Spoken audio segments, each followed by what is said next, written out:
Thank you.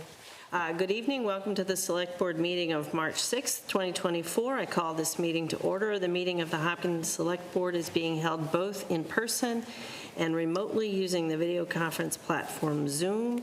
All members participating in the meeting are present in the meeting room. The public has the option of attending in person here at Town Hall or via Zoom using the link posted in this meeting's agenda. This meeting is being recorded. And we'll start with the Pledge of Allegiance. I pledge allegiance to the flag of the United States of America and to the republic for which it stands, one nation, under God, indivisible, with liberty and justice for all. Okay. We will start with our public forum as we customarily do. And we will remind residents that you have up to 2 minutes to speak at the public forum. Please start by stating your name and address. Is there anyone present in the meeting room who would like to speak? Oh. Darlene Hayes, 1 3rd Road in Hopkins. I had the pleasure last week to host a very private event with Dave Gilbury with 2 of the national charities that are going to be running. And he and I got talking. He wanted to know if Hopkins... Oh, Darlene, Mike? Speak to the microphone. are we not able? Can you hear me now? Yeah. Okay. One of the things that came up is, and I told him I'd ask, so I'm asking, is would Hopkinton consider the town, because they're paying for and hosting over-the-street banners for the 100th to kind of just build up momentum and stuff like that? Interest, momentum. Okay, thank you. Over the street banners. Thank you. Anybody else? Come on ahead, Tim.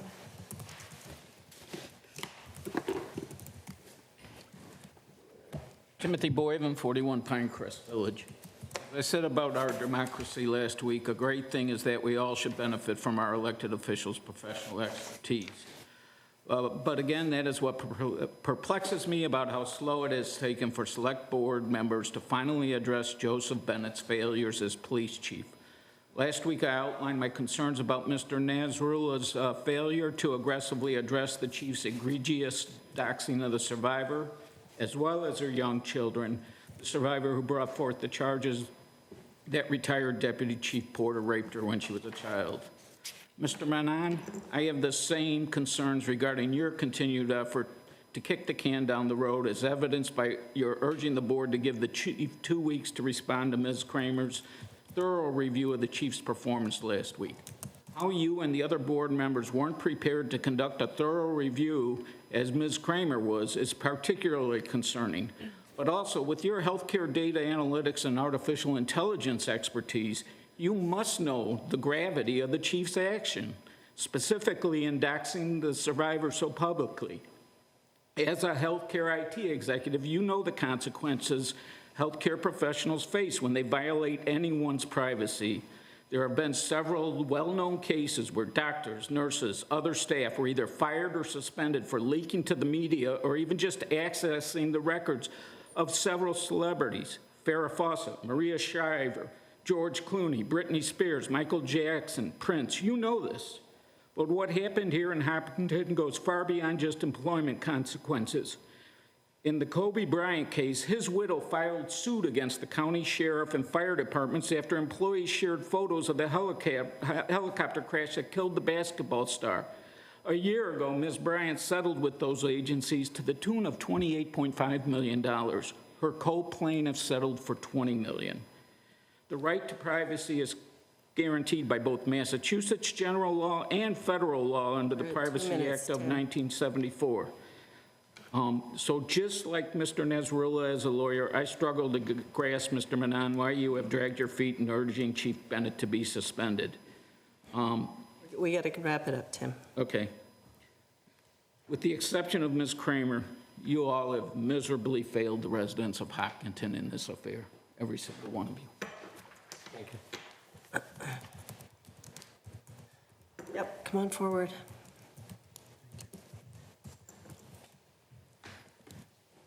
The document, this is Hopkins Police Policy on Criminal Charges or Complaints against officers. So on January 30th, I filed a complaint before the Select Board's Your meeting. name and your address, sir. I'm sorry. That's okay. Steve Snow, 78 Pine Island Road. So on January 30th, I filed a complaint for the town of Hopkinton, Chief Bennett and Amy Rittenbush to divulge the victim's information. The complaint was filed. I asked the Select Board, the next Select Board, whether the complaint was read, whether you knew about it. No one knew about it. No one could find it. Couldn't find the log entry. We looked back at the log entries and we found a citizen dropped off papers about the right time frame for me dropping off papers. That policy states that I'm supposed to fill out a form of officer complaint, and the town of Hopkinton and Hopkinton PD has 30 days to deal with it, or at least let me know what's been dealt with. So that hasn't been done. I asked you Tuesday, same question. Where is it? Has anything been done? I'm asking you the same question. Steve, my apologies, because I meant to follow up. What was the date? I know you just said it The again. complaint was January 30, January 30, that's what I thought. and it's Okay. been asked at 2 meetings. Yes, I One remember. which I missed because you didn't have executive session, and I got here at 6:30, or it would have been asked earlier. I see, okay. So they didn't follow any of the procedures that they fired Sergeant Brennan for. If you look in the thing, I've highlighted it and put a sticky note on the page. It clearly shows that Brennan followed those internal affairs policies. So that's also in there. Now, last week, you failed to get rid of the chief. And again, we don't know where it's at. The same citizens are coming in here and bringing this to your attention. Where's everybody else? Nobody else is here because they're all afraid of Hopkinton PD. It's a wreck. I mean, I think we should be really consciously looking to find a new chief and a new deputy chief that will complement each other and make this town better. And then my third thing, which I know won't happen, but you should be removing the chief and bringing in Sergeant Brennan, making him the lieutenant, because the only reason there was no lieutenant is because Chief Bennett didn't want to promote him. He was the only one. The other sergeant that was senior was on the Brady list and the post list, not available to be promoted. So my thing would be to bring back Sergeant Brennan, make him a lieutenant, and get us a new chief and a new deputy chief, and right this ship. That's what you said, let's right the ship. Yep, it's And I mean, it's hard for you guys to suck it up when you've made some decisions that were wrong. 2 minutes. Okay, but you can still do the right thing. Thank you. Thank you.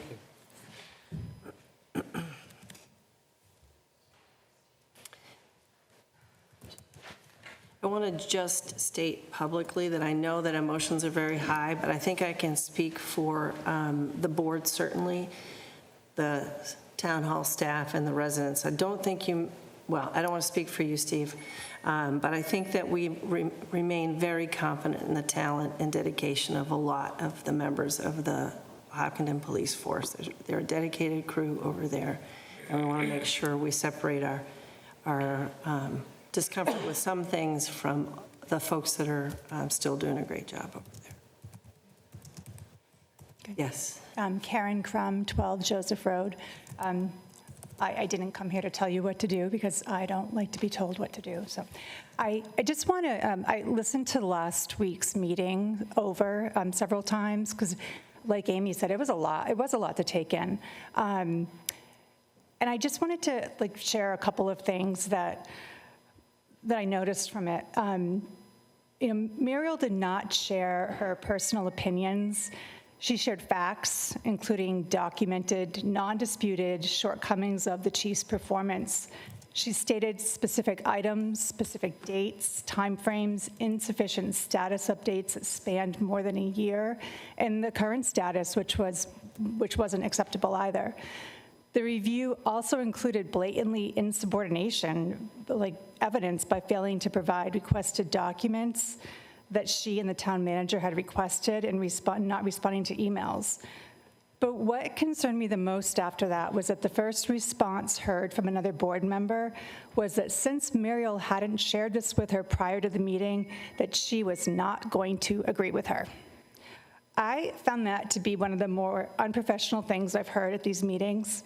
Instead of taking a moment to realize that this is how open meeting laws work and adhere to making decisions based on the needs of the residents of Hopkinton, your decision was to choose not to agree with the chair based on being left out of conversations, not told on the side, and personally offended. There was no respect for the role of the chair. We all know that the chair and the town manager have separate meetings with the chief. I learned of the open meeting laws on the 20th of February when I asked about them. I hadn't known about them prior to that. I've since read them, so I wasn't surprised that not everyone knew everything going on. But I knew 90% of what Muriel gave for feedback. I knew it from looking at videos spanning years, well, from 2022, of reviews that were done, just status updates from the police chief. I knew most of Minutes, this. Karen.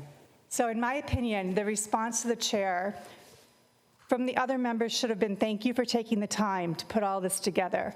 It's definitely hard to hear. However, it can't be disputed.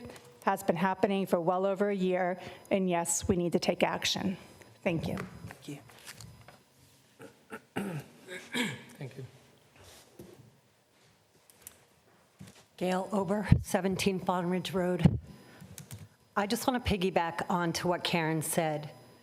Muriel, you stated all of the facts that were in writing, that we're all able to read, that we all know about, and I don't understand how you did not know what she was talking about.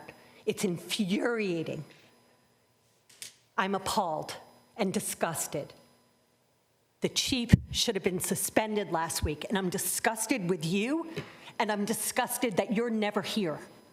The chief should have been suspended last week. It's horrific that he wasn't. What does it take?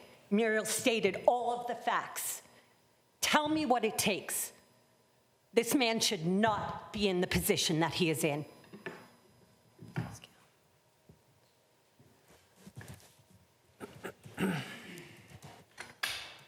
Greetings. Peter Thomas, 215 Pond Street. I'm speaking here as a private citizen. There was an article published in Hop News entitled, "Why is Sexual Assault of a Minor Not Required? It does not require immediate notification for Hopkinton Police Department." There's a policy, General Order 2018-004, that was written in 2018 by then Lieutenant Jay Porter, in which he identified several crimes that require immediate notification to the chief, both Lieutenants Bennett and Porter, and also then Chief Ed Lee. And there are crimes in there that are arguably less serious than child rape. Child rape, I would think, deserves a phone call to the chief immediately if a child in this town is abused, and it doesn't. And I was very stunned to discover that, and I only discovered it because it was cited in the Kroll report. The Kroll report said that Brennan had violated that general order, when in fact he did not violate the general order because sexual assault of a minor is not included in that. The Kroll report is littered with several factual errors and oversights. And my question to the board is, did any of you pull the general orders or internal affairs documents that underpinned the Kroll's findings? Did you read those? Because I did. And if you do read those, you'll find that in fact, Brennan did not violate them. He didn't violate them. Not even the ones that weren't a policy at the time. I'm not even going there. I'm saying that even the one that you could maybe say is that he was failed the attention to duty, failure to report something that had happened. But as far as internal affairs or general orders or things like that, you read those policies, it's not there. And I'll tell you something else. My other question is, did any of you read the chief's Kroll interview? Because I did. And if you read the chief's Kroll interview, you will be stunned by the height of incompetence in this chief. You will be stunned to see him lock himself out of his own office during the interview. You will be stunned that he has not taken a note for 6 months after having this reported. He didn't take a single written note. You will be stunned by the contradictions. You will be stunned by his lack of knowledge of his own departmental policies. You have to read the interview. And I'm happy to email it to you if you want it, because I have it. It's flabbergasting. So I want to plant a few bugs in your ear about that, documents to take a look at. Okay, thank you very much for your time. Thank you. Anybody else? Pat?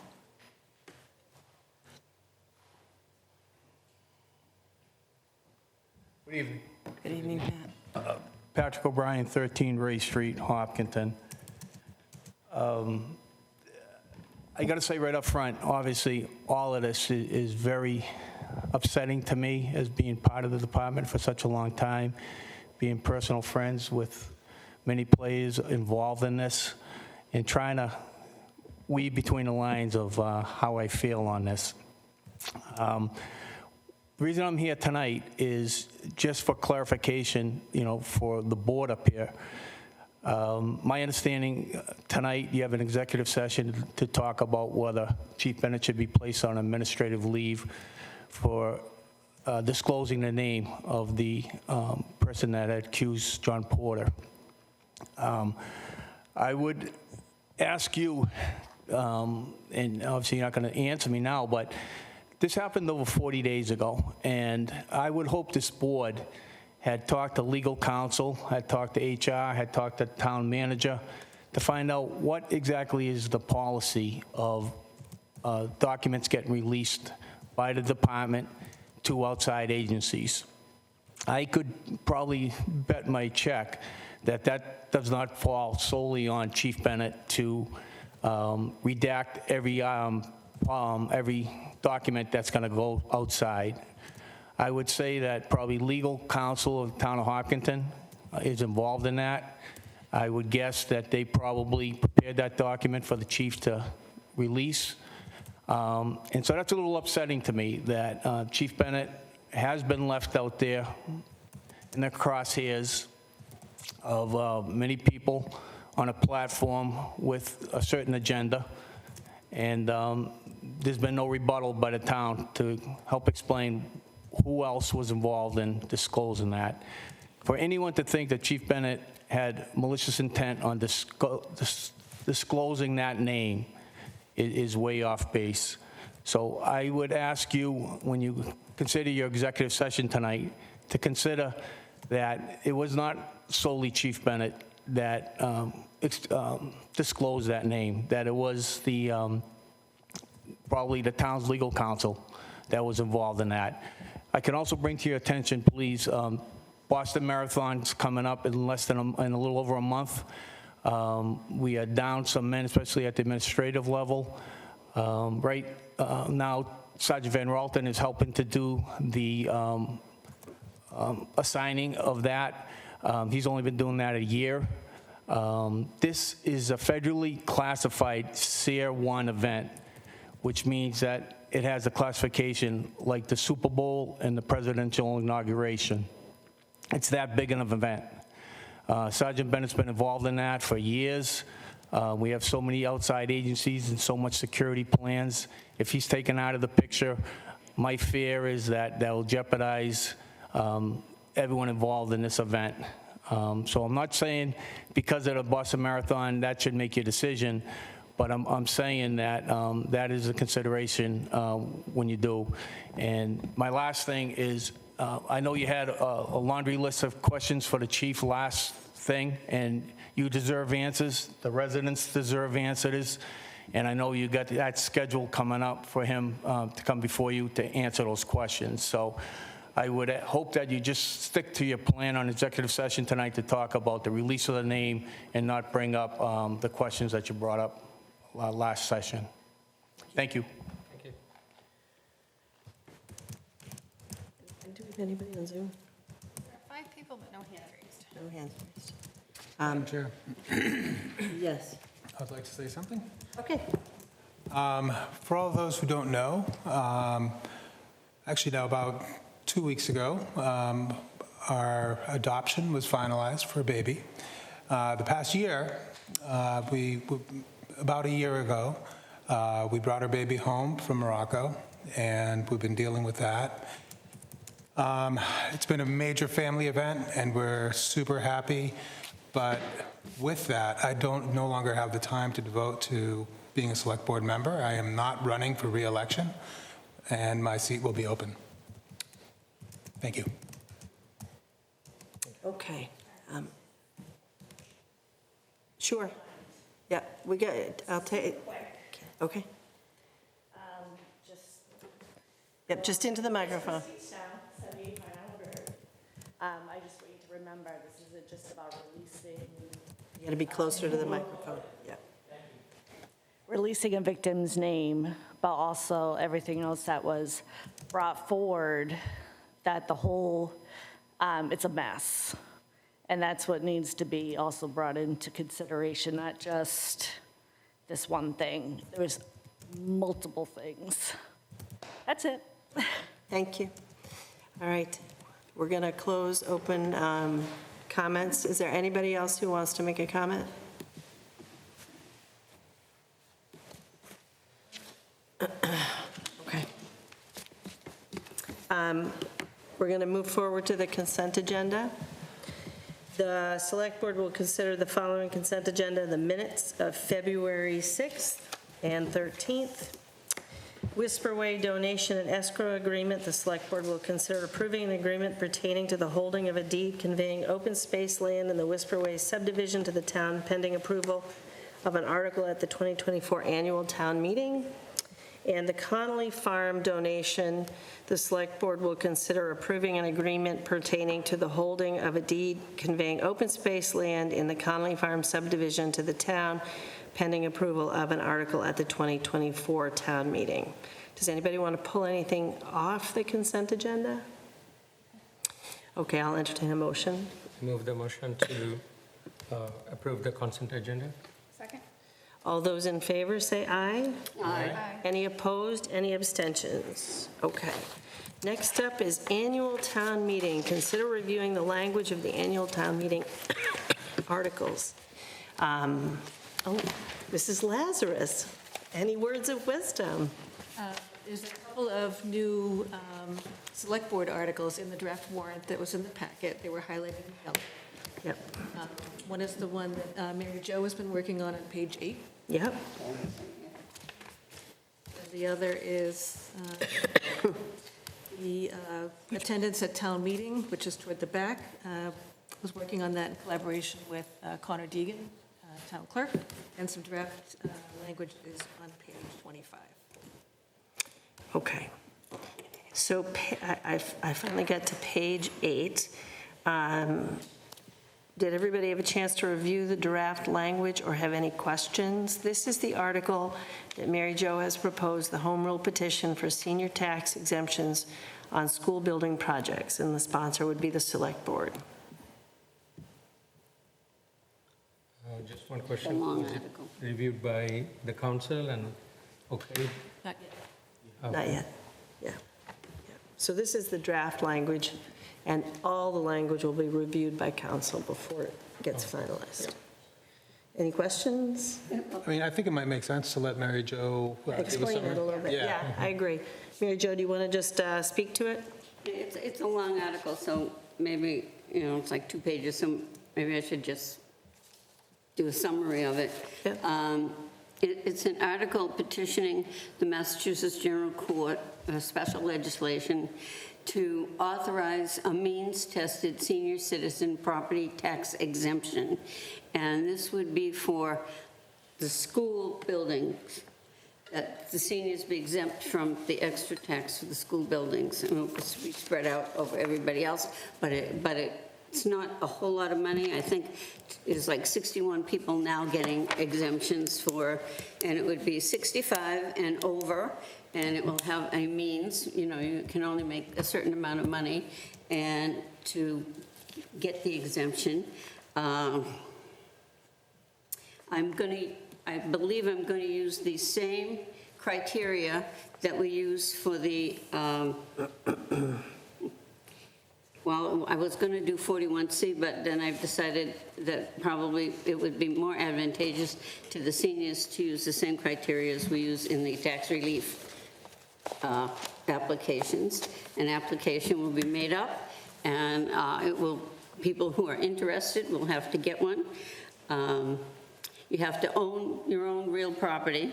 It's only for people who own property in town, 65 years and over, and have a certain income. And the idea is we're going to try to help our seniors. We're going to try to help them stay in town by exempting them only from the school portion of the tax bill, not the rest of the tax bill. They will be doing as usual.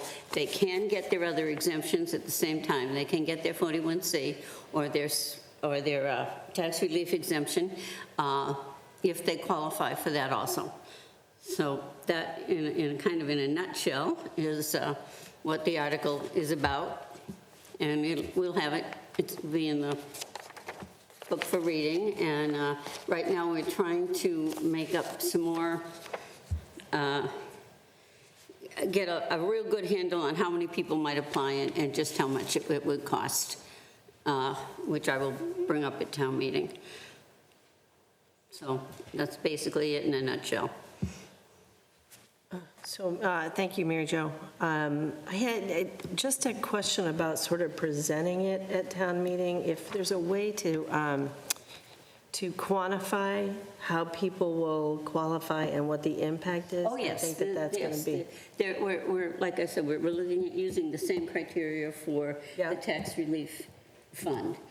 Same minimum income for one person, two people, the same household income, and all of that criteria we're going to try to use for the same thing for this application. I think that's really helpful when the water department does that to show us, by we giving a discount on the water rate to people who can't afford it, but it only costs the average water payer a very small amount. I think that's helpful for people to see. This will be all estimates based on, this year's, because it won't, we have to get permission from the legislature, and it won't be law till next town meeting. So that way we will have an absolute idea. But this year, it will be based on this year's taxes and this year's estimate, so. Okay. And just for the public's clarification, this is only for school building construction, not the school budget, which is a huge part of the budget. Yeah. The budget, right? Just the school construction. Can I Just ask? the school portion. Of construction, not, okay. Capital. Yeah. One more quick question on that, and then I'll, so it wouldn't be retroactive? No. And would it take into account future borrowings to a project that's already been approved, potentially? Well, you have to use the future borrowings, the 175 million the school borrowing is going to be. Whatever's going on the tax bill for that year is the amount of money that we will be addressing. So it could be for a project that's already been voted if the borrowing has not yet happened. Already voted, yes. Yeah, But okay. not borrowed yet. Okay, all right. Shadul, do you? Yeah, no, I just want to thank Mary Jo. I think this is very timely, especially when we have so many infrastructure projects coming in and a huge burden for some of our resident group who, it's a burden for everyone, but for some it may be more than, usual. So it's a great initiative. I definitely look into supporting how we can help quantify it, present it, and get it to town residents' ears so we get it passed. And one help I would look for from our town CFO office is kind of providing the financial impacts of this, both the benefits and also additional impact potentially, just to be clear as we present it. But I wholeheartedly think it's very timely and very critical for our residents of that group. Oh, I was talking to the assessor and the CFO today, and they are looking at estimate, and they think between 40 and 60 people are getting the exemption now, and that would be about the same amount that would be able to apply for this, 65 and over. So it's not going to be a huge amount of money to kill everybody, It's not going to be big bucks. Thank you. It'll be good for the seniors, but it's not going to be big bucks for everybody else. Great, thank you. So just one clarification. So we're just talking about schools. We're talking about new school building? We're talking about the Elmwood School? Or are we also going to be talking about being exempt from additions? I think it says school construction, so it would be from now. So any future expansion of Marathon or any of the schools would be exempt? And just this group of seniors Yeah. Like I said, it's not a huge Yeah. group of seniors. Thank you. It does say school building construction projects, so we just want to make sure that we're super clear. So, yeah, it seems to me like anything to do with I'm sorry, it does say school building projects, so I just want to make sure we're really clear that it could be construction, addition to smaller addition on building. Yeah. on an existing building, But not me. or even renovation of an existing. but not maintenance, construction projects. Constructions, but not Correct, nothing maintenance, is OpEx that related. Like a- Right, like a new right, roof or boiler, right. yeah. It I does think say when construction. we talk to the CFO office and the council, maybe they'll help. Clarify, yeah. construct it, Yeah. clarify. Yeah. Okay, and then I know you told us the pages and you helpfully highlighted it, which was really invaluable. Page 25 is the next one, Of the packet, or of the? the new one. Thank you, Elaine.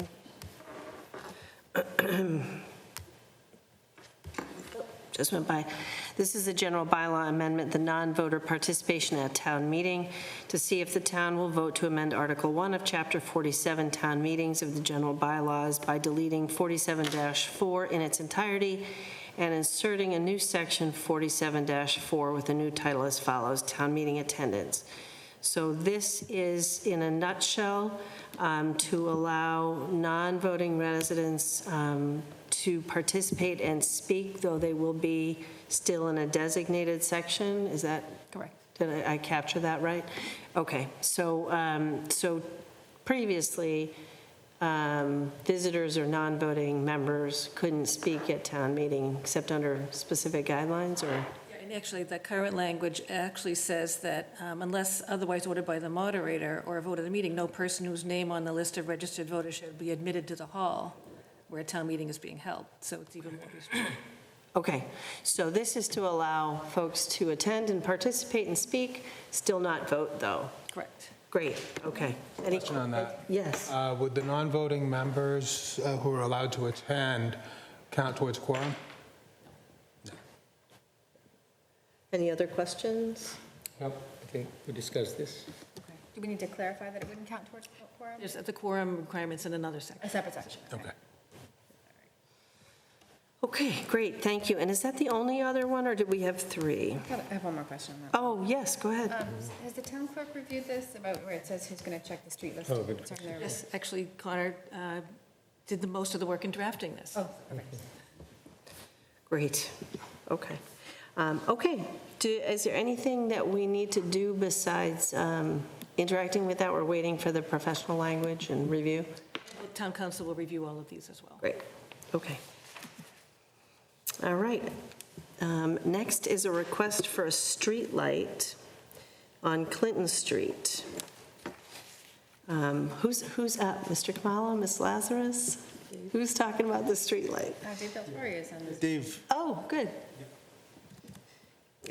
So the select board will consider approving a new street light location on Clinton Street. The resident at 174 Clinton Street has requested a new street light to be installed on the west side of Clinton Street, across from the parking area for the Mass Audubon Wildlife Sanctuary on Clinton Street. Second. What? No, we're not voting on it? No, we're just talking about it. Okay. Is Dave on? Yes. Yes, I'm here. Hi, Dave. Can you hear us? Yes, I can. Okay, so what is the background and the takeaway on the request for the light on Clinton Street? Are there street lights on Clinton Street? Currently, there's no streetlights. Previously, there was no utility poles Yeah. or overhead utilities on Clinton Street in this area. I believe there was a poll petition last year by Eversource to extend their utilities on Clinton Street to the town line. So they're putting in they've put in new poles, but the overhead utilities haven't been strung yet. But this request comes from one of the nearby abutter to put a street light near the parking lot for the Audubon Wildlife Sanctuary. There's a parking lot there. A new pole has been placed at that entrance. Apparently, the the abutter has had concerns and has had to call, I believe, the police department about after-hours activity in that area. So a resident has actually requested a streetlight be put in, and I'm just kind of assisting the resident with that request. Doing the legwork. Yeah, and upon a recommendation of our assistant town manager, I reached out to the Audubon Society. I've heard back from them. They've offered to put a trail cam. Well, probably shouldn't have. But they're gonna be assisting with trying to identify some of the after-hours activity. So if a streetlight was approved, I'll continue to coordinate with them on the type of light that goes in, to be sensitive to, it's a wildlife sanctuary, so it's not your typical standard approach for a normal streetlight. We'll work with the Audubon Society on what type of light to put up, and we can work on possibly putting a light up there, solar powered, if there's an immediate need, depending on what their the results of their investigation find, or wait until the streetlights, the power is strung down Clinton, and then we can put up a powered light there. Okay. Do we know, I don't, to be candid, I don't know how many neighbors are close by. Do we know how the other neighbors feel about a light there? The actual residents, from where this light would be, there's probably one resident, they're probably both more than 300 feet away, 400 feet away from the actual entrance to the sanctuary. There's two abutters. One of the abutters is actually making this request. The other abutter, the street light, be far enough away where, I don't even know if they'll be able to see it. Are you a neighbor, sir? I'm requesting. You're requesting it, okay. Okay, do we have any questions? I don't think so. It's not a budget request, it's just an approval of the location. Is that right? Not a budget request, just the location? Correct, yeah. Okay. And you said it will be dark sky compliant since it's near a nature sanctuary? Dark sky compliant. Yes, I'll coordinate with the Audubon Society, and there's particular types of light as opposed to the blue. I'm not an expert on it, so I don't want to get into the details, but yes, it'll be sensitive to the location adjacent to a wildlife sanctuary.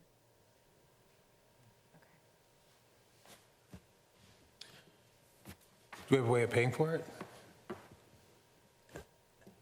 This is a new one for me. I've never really considered a single light on a street before, so I'm not sure what we do about it. And We're not there yet. We're still collecting information, and part of the report will include, if it is to move forward, how it will be funded. But on the same note, I think if there is a rationale for having it and there's a need, we should consider it and see what's the best way forward. So where does the budget come from? From the DPW budget, or where does the budget come from for installing something like this? Do you know? Is it already included with maintenance for DPW budget, or it needs to be added? Any idea? Under the facilities budget, I have an operation and maintenance budget for streetlights, as well as a general engineering line item.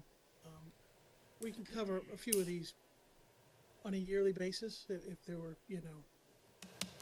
20 or 30 requests in 1 year, we probably would have to find some overall funding.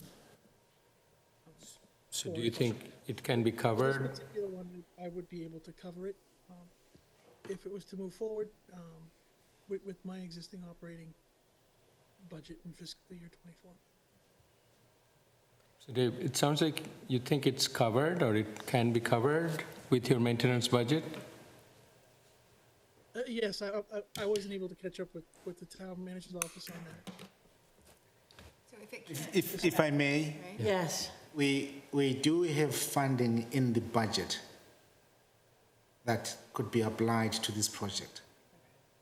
We also, as we've always done, look for other opportunities.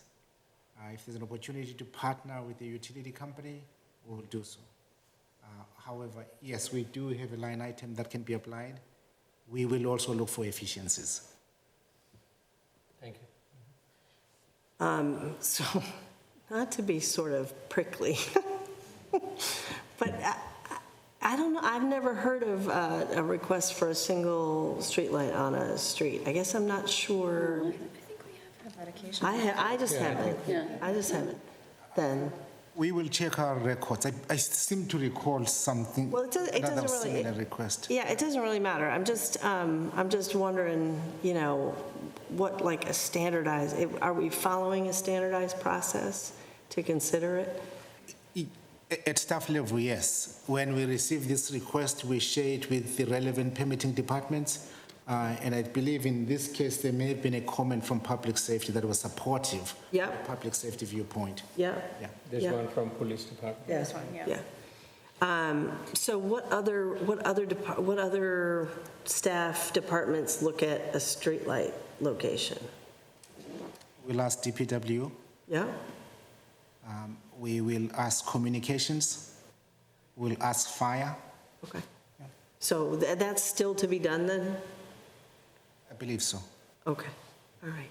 Okay, so are we expected to take any action tonight on this? No, at this point. Okay. Again, we are being responsive to a request that has come from residents, Okay. and we wanted to bring this to a public discussion before we even finalize our recommendation. Great, okay. I have no objections, but you will notify anybody who's within 300 feet, right? Or we will? There's no one within, okay, perfect. Only you.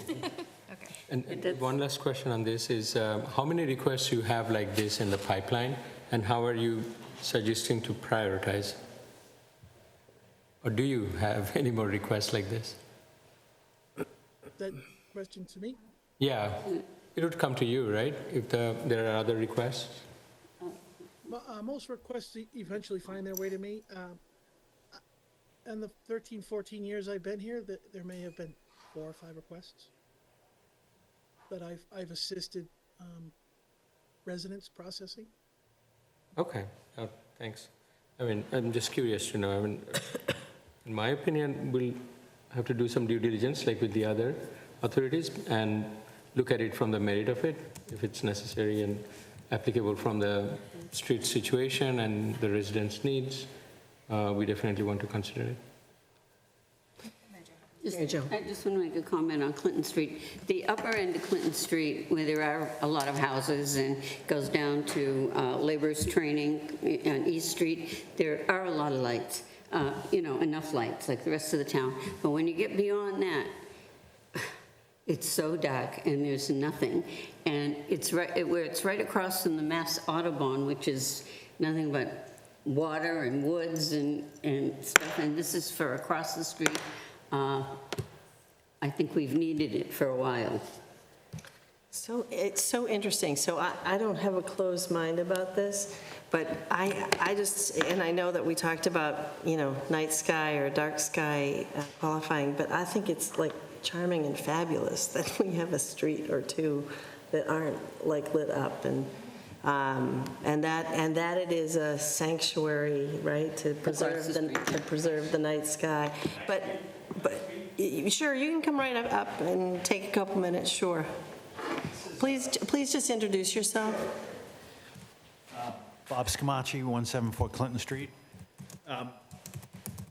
It's not the traffic No. that I'm worried. There's no traffic. It's the after dusk parking that are in there.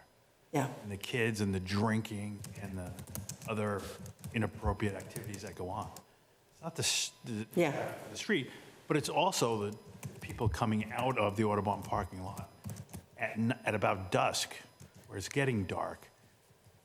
The people on that street go 50, 60 miles an hour. Okay, so it's really a safety issue. But I've had to call the police 10 times in the last 3 years about what goes on in there. and the noise.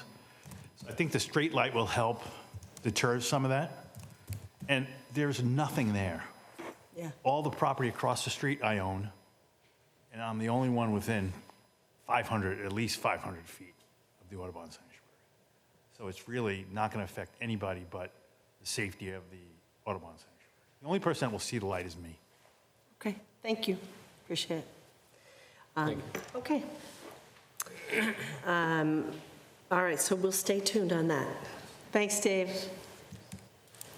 And then the next item of business is to announce the Select Board will consider filing a notice of election with the town clerk for the following offices: the Board of Trustees, one term expiring in 2025, and the Planning Board, one term expiring in 2027, for the purposes of including the positions on the 2024 town election ballot. So these are two elected positions that are currently unfilled, and we want to make sure that they're on the ballot in May. Madam Chair, real quick, just in our motions document, we do have a motion for the Clinton Street Oh, we do. light. We did. Do we need to vote on that? We have further work to do on the assignment. We'll be back to the board at a future meeting. Okay. Thank you for noticing that. Okay, so unless we have any discussion, we just wanted to make sure that these got on the ballot, and we did announce it at the last meeting to make sure people are alerted. Hopefully, we'll have some more folks pull papers to fill those spots, but I'll entertain a motion to file with the town clerk. Yeah, I think the first is, I move to file a notice with the town clerk indicating the resignation of David Dolan Mayer from the Board of Library Trustees and Ronnie Pryfar from the Planning Board for the purpose of including them on the May 20, 2024 town election ballot. Second. Okay, any discussion, further discussion? All those in favor? Aye. Aye. Any opposed? Any abstentions? Okay, great, thank you. Just a related question. I believe we have a meeting to fill the library vacancy Oh, right. in a couple of weeks, right? Yes. The 19th, okay. And then for the planning board, since it's getting so close, we'll just let that go on the ballot. It's probably too late to wait. Yeah, is it almost too late for any of them? I mean, I don't know, what's the typical process? The planning board specifically requested to wait to the election. Okay. Okay, The library trustees, there are applicants, and and they specifically requested not to wait. Okay, it really is the board with the vacancy. Okay, Yeah, I think that makes sense. There's not much, the person would only be appointed for a couple of weeks, really, by the time we did it, so. right, and just for, also for the library trustees, right? Because it would only be until the term of the election, they'd still have to, they would But they'll fill get it. it 2 months, because we're going to do that in a couple of weeks, on the March 9th. Yes, but it's only till the election. Right, right. Yeah. Yep. Okay, all right. Liaison reports or board invites. I'll start down this way. I'll start with Irfan this time. Don't have anything? Shadul? A couple of items. So this is related to the Scout Awards. I think we got a request for awarding our talented new Eagle Scouts. So I just wanted to check on if we are getting ready for that. And the ceremony is on May 23rd, Saturday. So I'm planning to attend. I think as many of us can attend. Everyone's welcome. And if we can have the awards and others processed with due. Yeah, Vasuta is working on scheduling that. Thank you. Yeah, that's helpful. Second is I got a request on checking a request from the TCMC for their website ask. It's about $4,000 ask for a website revamping, just to check where we are and what are the thoughts around there. We have a meeting scheduled with Lisa and Peter, and I forget the third name, on the 7th at 8:15, 8:30. Excellent. Thank you. Yeah, certainly I think the website is a great vehicle for communication, and as much as we can improve on that, looking for opportunities at low cost, of course, is good. The last one, and we can talk about this offline, I haven't gotten the full view. There are some Board of Health grant-related discussions to have, and I can talk to you offline and see where things are, just to understand. As a liaison of the Board of Health, I think I was notified too, so I wanted to understand the impact and how we can manage it better. That's all and the one other thing, if you may also know, we have a iftar party organized by SACH and Muslim Association of High School on March 12th. March 12th. Yeah. We have a meeting that same night, right? 6:30 in the high school, but everyone's welcome and invited to join. Oh, that's right. Forgot to put that down. I do have one. Yep. Just in preparation for the Upper Charles Trail revamp, I'm going to be meeting with some of the stakeholders on Friday, Peter Lavoy, Jane Moran, to kind of get their input into how we're going to move this along. Great. I've been getting asked about that by the public as well. Do we know which meeting we'll be talking about that? I thought it was going to be last week, but we did not. Oh, right, it was. I think we wanted to have a meeting with the stakeholders and. So do we know what date? Oh, it's okay if we don't. It's just- So you have a meeting date for the stakeholder meeting? Friday. Friday, okay. So I think 2 weeks after that would make sense. Not that Tuesday, but the following Tuesday. The 19th? If we have a meeting that day. Yeah. Through the chair, Friday would be a two-part meeting, introducing the revamp of the charge as has been drafted, and secondly, also to hear from Jane and Peter how the next meeting with the stakeholders should be.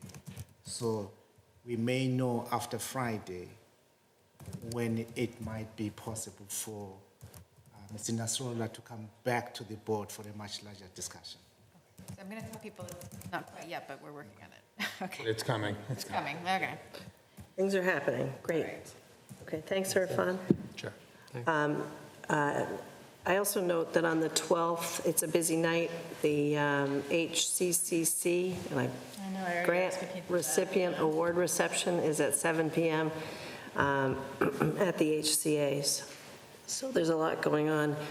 And I wanted to just also announce that tomorrow, let me see if I can pull it up since I got rid of it here. Tomorrow, the Governor Healy will actually be in town as part of her Mass Leads Roadshow in Hopkinton. So as part of her effort to socialize and promote her Mass Leads Act that was recently filed, she will be in Hopkinton tomorrow. It's pretty exciting, at 11:30 at Roslyn CT at 97 South Street in Hopkinton. So that's pretty wonderful news. We're glad that we're on the stop for the governor, so. Okay. Yeah. Anybody else? Mary Jo? No, not this month. I've got a very busy month. I thought of one that I had forgotten, but, and also for the Be Smart for Kids, I had told them the 12th, is that still correct? Because they were originally going to be the 5th. Yeah, that's okay. Yes, it's on the draft. So they intend to send a PowerPoint to you by next Wednesday. Is that- I think we have it. But today, I mean, Wednesday today, yes. Perfect. Great. Okay.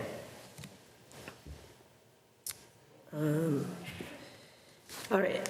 And then as part of the economic development, I'm sorry, you spoke about PFAS last meeting. Right, yeah, this is the Economic Development Council. I'll target after Irfan's, maybe early April. Yeah, April. April meeting? Okay. And you're not able to join on the 12th, is that right? 12th and 19th, both I have travel plans. So 12th, I'll try to join remotely if my flights are accommodated. 19th would be hard, I know that. Okay, all right. I just want to say, I was on the Economic Development Task Force for the town of Franklin, and they included in their task force, which we're going to call a council, members of the chamber Yeah. and the regional chamber.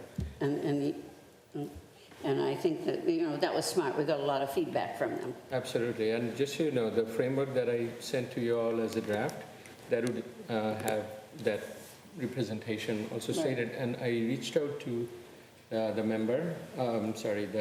leadership of the chambers, and got some feedback from them and had discussion with them, but it's ongoing, more discussions to have. It's kind of chicken and egg thing, but I think that's exactly right. It needs to be hugely participated and co-led by chambers with us as well.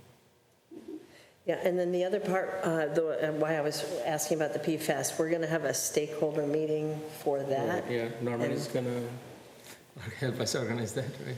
So, yeah, do we have a target on that? I think we were targeting about 3-4 weeks from now, the last time we spoke, but let's look up the calendar and the logistics. Yeah, let's firm that up perhaps tomorrow. Yeah. I'll talk to you after. Okay. I remember my other question for Yeah. future. Maybe in the next town manager's report, if we could get an update, are we doing this citizens participatory budgeting this year? I think it was in the budget. Yes, it's in the budget. We discussed it briefly. We now have the complete finance team. We will roll it out. Okay, so Yes. people can look for that soon. Yeah. Okay, great. Great. Great. That's great, we have enough.